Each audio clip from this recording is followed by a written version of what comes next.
Cześć! Witam Was wszystkich bardzo serdecznie. Z tej strony Boruś.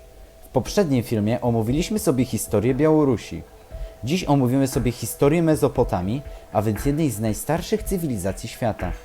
Jest to także nowa seria na kanale o starożytności, dlatego możecie dać subskrypcję i łapkę w górę pod tym filmem, aby rozwijać tę serię i dać mi znać, czy seria Wam się podoba.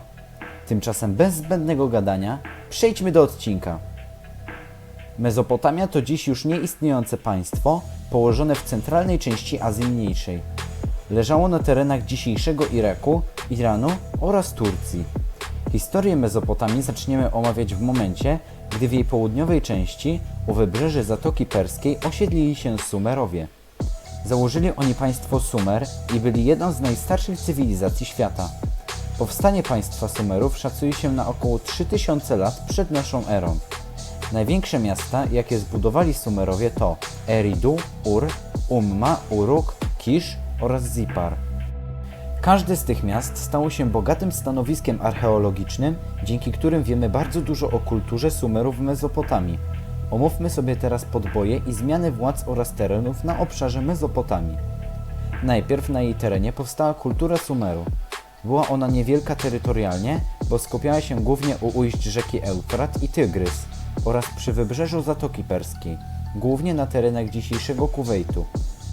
Państwo Sumerów utrzymuje się przez około 1000 lat, a okres ten dzieli się na 3 pomniejsze, czyli od najstarszego do najmłodszego, okres starosumeryjski, akadyjski oraz okres neosumeryjski.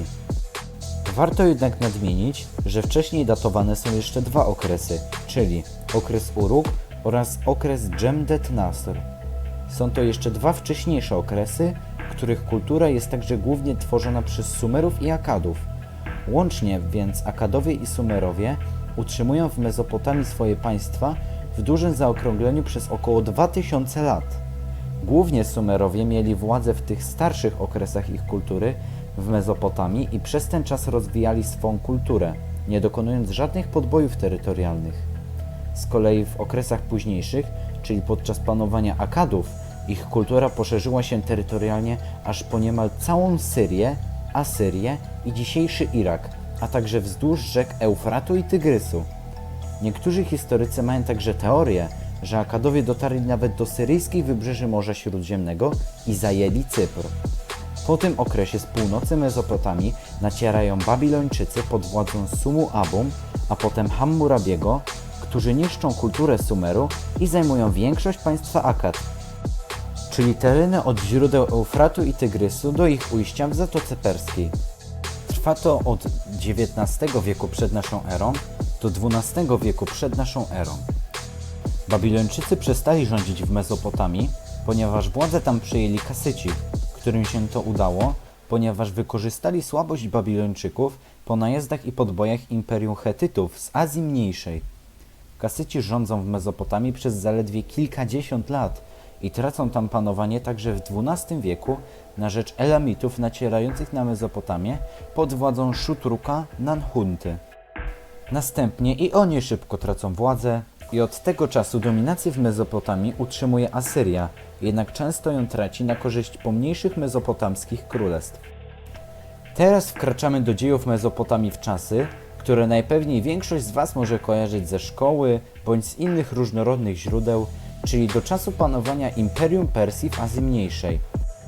Po walkach Asyrii z królestwami Mezopotamii o władzę w tymże regionie wkracza nam wojsko Persji Achemenidów, której późniejszym władcą jest król Dariusz. I to właśnie do czasu panowania tego monarchy Mezopotamia należy w całości do Imperium Persji, gdyż Persowie po nieudanym podboju Grecji po kilkudziesięciu latach wycofują się w głąb swojego terytorium przed zwierzchnikiem Grecji, Macedonią. Ta, rządzona przez Aleksandra Wielkiego, prowadzi kampanię na cały Bliski Wschód, a głównie ma na celu podbić całe Imperium Perskie. Gdy to się udaje osiągnąć Macedończykom, którzy dosłownie usunęli Imperium Perskie, Mezopotamia jest częścią Imperium Aleksandra Wielkiego. Po śmierci Aleksandra Wielkiego, jego imperium zostaje podzielone pomiędzy jego generałów i wyżej postawione osoby przy Aleksandrze. Mezopotamia staje się krajem monarchii Selucydów. Ten okres na Bliskim Wschodzie nazywany jest okresem hellenistycznym.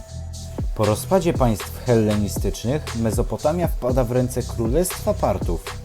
Ci rządzą w Mezopotamii do czasu zajęcia północnej Mezopotamii przez Imperium Rzymskie w 115 roku przed naszą erą, które zajmuje także na chwilę całą Mezopotamię. Wraz z najazdami koczowniczych ludów z Azji i Afryki, które niszczą Rzym, Mezopotamia jest podzielona na wiecznie prowadzące między sobą wojnę państwa na Bliskim Wschodzie. Kres temu chaosowi zanosi wielka ekspansja Imperium Arabskiego z Półwyspu Arabskiego, która dociera aż do południowych krańców Europy. Arabowie dzielą podbite terytorium na kalifaty. Mezopotamia wchodzi w skład kalifatu bagdackiego. Trwa to do roku 1516 naszej ery, kiedy cała Mezopotamia zostaje podbita przez Imperium Osmańskie. Sytuacja ta nie ulega zmianie do 1918 roku, gdy Turcja przegrywa I wojnę światową i Mezopotamia zostaje przyznana koloniom brytyjskim oraz częściowo Persji, czyli dzisiejszemu Iranowi.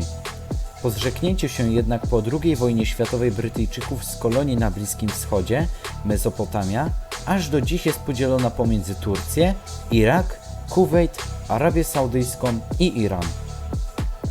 Mam nadzieję, że film Ci się spodobał. Jeśli oglądasz to teraz, to napisz w komentarzu słowo Brytyjczycy. Jeszcze raz Cię proszę o subskrypcję i polubienie, ponieważ zależy mi na dobrej pozycji tego kanału na YouTubie oraz na tym, aby mógł się on sprawnie wybić na stronie YouTube'a. Tymczasem żegnam Cię, życzę Ci zdrowia, trzymaj się!